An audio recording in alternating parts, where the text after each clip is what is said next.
Bon, ben on est mardi matin et on vit officiellement dans un monde parallèle. Les marchés tutoient les sommets, la Chine dégringole, économiquement parlant en tous les cas. Trump menace, Powell transpire et reste sous pression. Et pourtant là, quand on regarde comme ça autour de nous, tout le monde est super zen. Alors avant de rentrer dans les chiffres, les vrais, les faux et ceux qu'on nous balance pour la décoration, je vous propose de prendre juste 3 minutes de recul parce que entre les sketchs de Trump, l'inflation fantôme et les exports chinois qui s'effondrent, c'est peut-être le bon moment de se demander est-ce que l'on vit encore dans une économie réelle ou juste dans un conte de fées algorithmique avec un fond sonore de bull market qui ne survit que parce qu'il espère que ça ira mieux demain.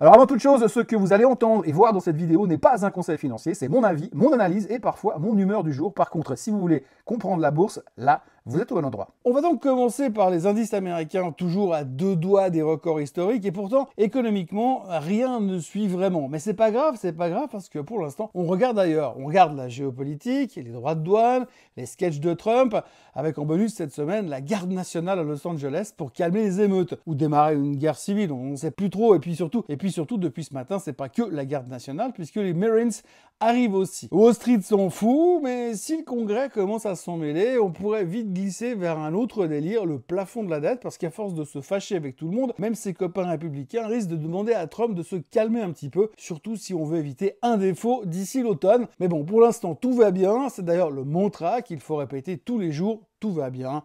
Tout va bien. Et si vous dites ça en respirant avec le ventre, ça devrait bien se passer. Autre sujet chaud du moment, bien sûr, les négociations avec la Chine. Elles ont repris hier. Pas un mot, pas un tweet depuis, pas un pigeon voyageur, pas une carte postale. Le marché se dit bon, tant qu'il parle, c'est que c'est bon signe. Trump dit que ça se passe bien. D'ailleurs, il le dit un peu trop souvent à mon goût, mais apparemment ça se passe bien. Sauf que pour l'instant, la Chine est tout de même à l'arrêt, littéralement. Les exports vers les USA ont chuté de 34% en mai. C'est la plus grosse gamelle depuis février 2020 et c'est le deuxième mois consécutif de baisse. Même avec un moratoire en place, la demande s'écroule.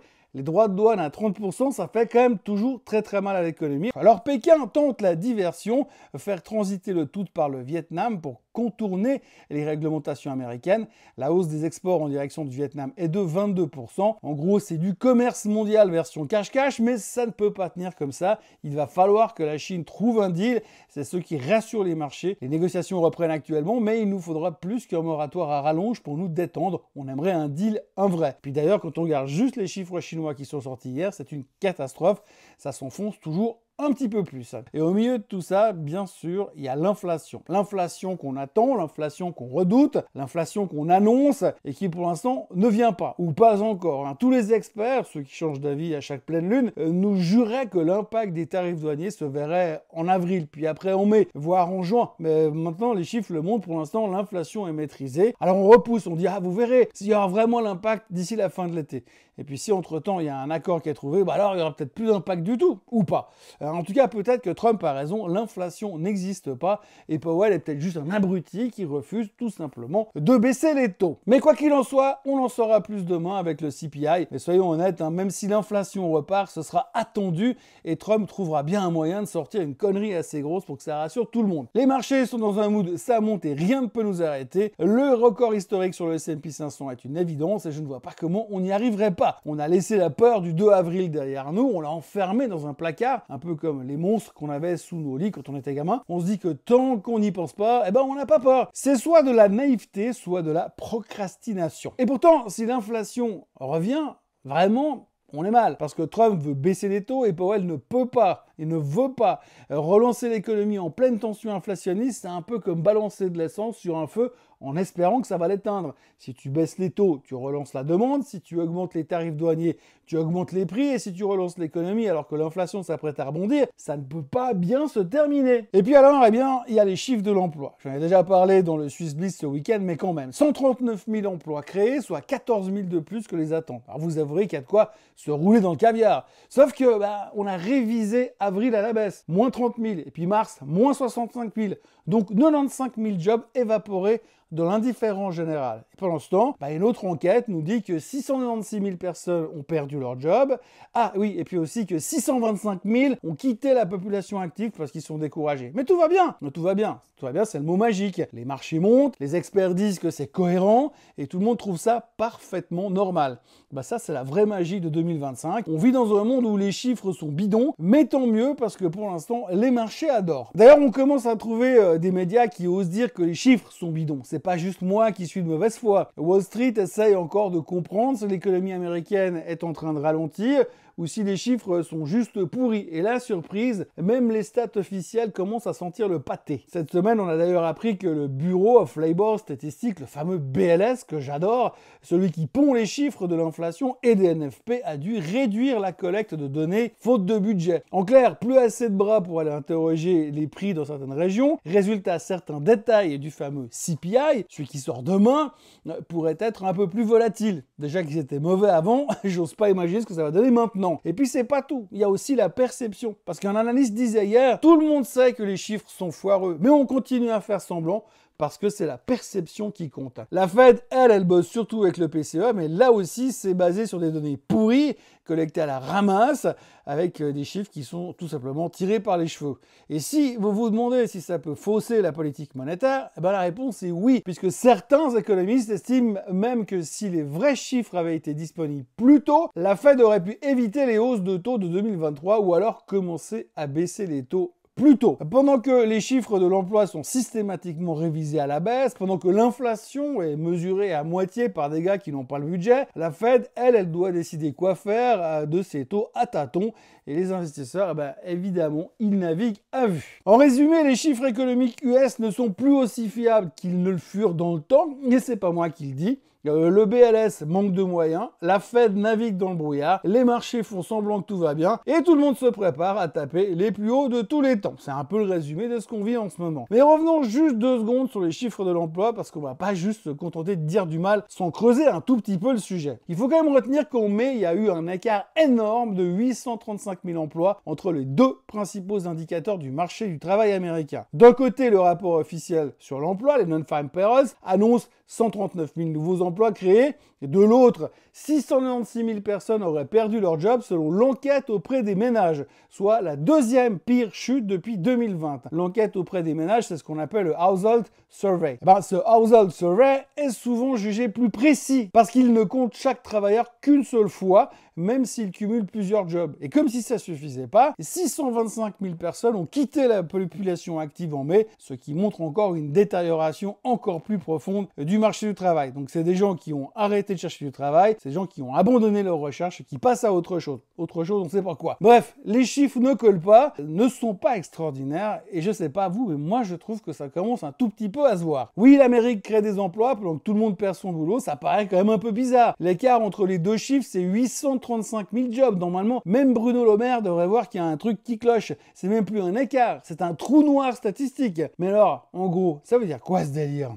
Oui, parce que ces deux chiffres mesurent le même marché du travail, mais pas de la même façon. Les NFP, eux, ils comptent les postes créés. Même si un gars a 3 jobs, ils s'en foutent, ils comptent 3 créations d'emplois. L'enquête des ménages, elle compte les personnes qui bossent, pas le nombre de contrats. Donc si les gens multiplient les petits boulots pour survivre, l'un voit une hausse, plus de postes, et l'autre voit une chute, et c'est probablement ce qui est en train de se passer. Mais le plus flippant, c'est peut-être que 625 000 personnes ont carrément quitté le marché du travail en mai. Plus d'un demi-million d'Américains qui jettent l'éponge, arrêtent de chercher un boulot ou se découragent. Ça sent clairement la fatigue économique, l'usure sociale ou une perte de confiance dans le système. En conclusion, ça ne colle pas du tout et ça ne va pas du tout. Quand un indicateur dit « tout va bien » et que l'autre hurle « c'est en train de s'écrouler », tu sais que soit les chiffres sont biaisés, mal foutus ou manipulés, soit l'économie est en train de muter et les indicateurs classiques ne suffisent plus pour la comprendre. Et comme le dernier truc que je connais qui a muté, c'est le virus du Covid, je préfère pas y penser. Soit la Fed et Wall Street vont encore prendre de mauvaises décisions sur la base de données à moitié bancales. Résultat, personne ne comprend vraiment ce qui se passe sur le marché de l'emploi aux États-Unis, mais ce qui est sûr, c'est que le vernis commence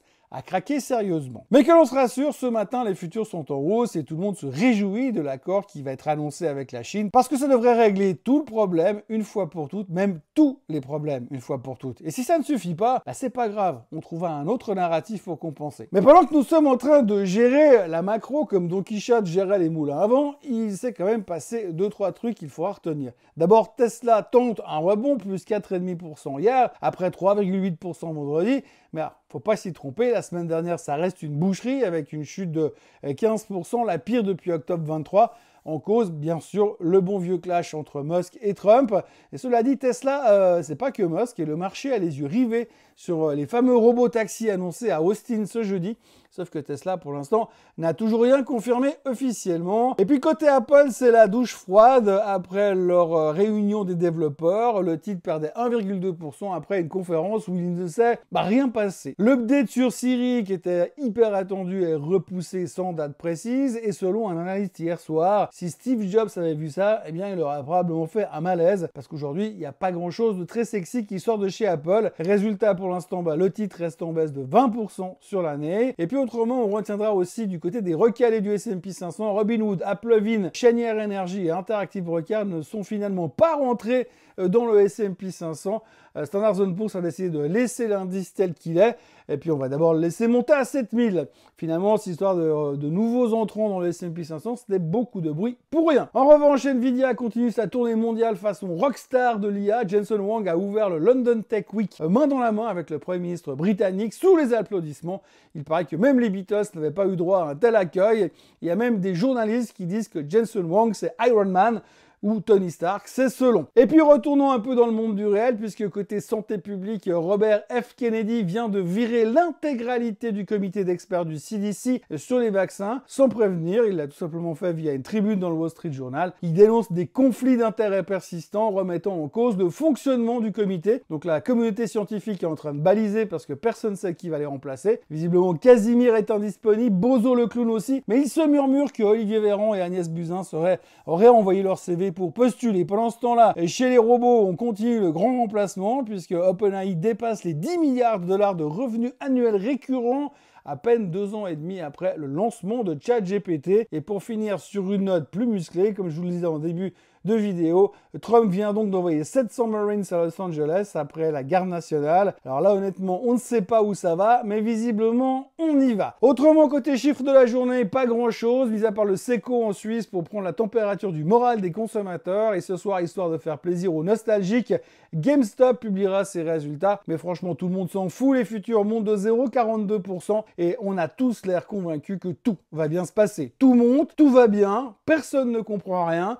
Et on a des doutes sur les chiffres qu'on nous donne, mais tout le monde fait semblant que c'est normal. Tant que Trump tweet, que Powell panique pas et que la Chine reste à la table des négociations, la fête peut continuer. Et si l'inflation revient, c'est pas grave, on la glissera sous le tapis avec un grand sourire en espérant que personne n'a rien vu et au pire, on inventera une histoire pour faire passer la pilule. Bref, tout va bien jusqu'au jour où ça n'ira pas, mais ce jour-là, on dira qu'on ne l'avait pas vu venir. Comme d'habitude. Voilà, passez une excellente journée et rassurez-vous, si vous pensez que je suis pessimiste ou négatif, vous verrez comment ça va faire demain quand je vais vous parler de la consommation aux États-Unis. N'oubliez pas de vous abonner à la chaîne Suisse Côte en français, d'activer la cloche pour ne rien rater des prochaines vidéos, de la liker cette vidéo, de la partager et de la commenter. Et pour le reste, pour la suite, pour une nouvelle analyse des chiffres qui vont bien, eh bien, on se voit demain comme d'habitude. Bye bye, bonne journée.